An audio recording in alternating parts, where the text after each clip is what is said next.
আপনারা 15 বছর মুসলিম ছিলেন, আবার যদি জালেম হইতে চান, ছাত্রলীগ ঠিক যে কায়দায় শিক্ষার্থীদের টোপের মুখে পড়ে ক্যাম্পাস ছাড়া হয়েছে, আপনাদের তার চেয়ে ভয়াবহ পরিণতি ভোগ করতে হইতে পারে। সতর্ক হয়ে যান। তোমরা যদি সেই ছাত্রলীগের ফ্যাসিবাদী কায়দা অটল থাকো এবং একইভাবে আমাদের বিরুদ্ধে ষড়যন্ত্র অব্যাহত রাখো, তাহলে আমরা জলের শক্তি হয়ে মাঠে নামবো ইনশাআল্লাহ। এরা তাদের সভাপতির কমান্ডো মানে না, এরা নিজের মতো ছাত্রলীগের এজেন্ডা বাস্তবায়ন করার জন্য এখানে পড়ে আছে।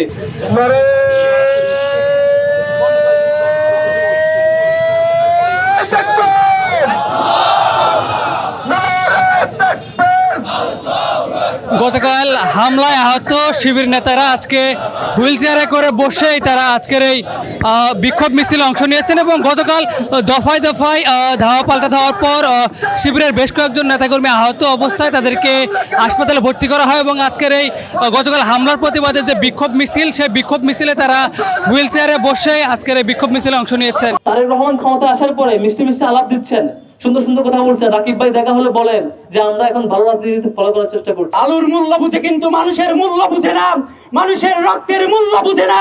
এমন মানুষের দেশের নেতা হয় কি করে আমাদেরও বুঝে আসে না।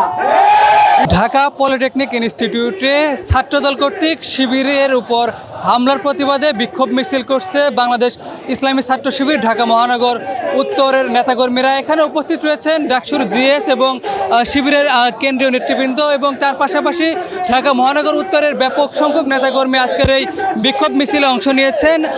মূলত গতকাল ঢাকা পলিটেকনিক ইনস্টিটিউটে সাধারণ শিক্ষার্থী এবং শিবিরের উপর হামলার প্রতিবাদে আজকের এই বিক্ষোভ মিছিল। গতকাল মধ্যরাতে বেশ উত্তপ্ত হয়ে ওঠে ঢাকা পলিটেকনিক ইনস্টিটিউট এবং আজকের এই মিছিল থেকে তারা দাবি করছেন যে গতকাল রাতে ছাত্রদলের নেতাকর্মী শিবির নেতাকর্মীদের উপর হামলা করে এবং এতে প্রায় 8 থেকে 10 জন শিবিরের নেতাকর্মী তারা আহত হয় এবং তার পাশাপাশি সাধারণ শিক্ষার্থী অনেকরাই আহত হয় এবং এর প্রতিবাদেই মূলত আজকে বিক্ষোভ মিছিল করছে বাংলাদেশ ইসলামী ছাত্র শিবির ঢাকা পলিটেকনিক ইনস্টিটিউটের শিক্ষার্থী এবং ঢাকা মহানগর উত্তরের পক্ষ থেকে আজকের এই বিক্ষোভ মিছিলটি করা হচ্ছে।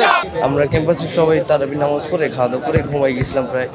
এই সময় আমাদের এক ভাই আমার দরজায় সে নৌকা দিচ্ছে, বলতেছে যে ভাই আমাদের এক ভাইকে আটকে রাখছে, ছাত্রগুলো গোলাপান মারছে, ওরা নাকি একটু বাইরে গেছে, ওদেরকে আটকে রাখছে। এই বলতে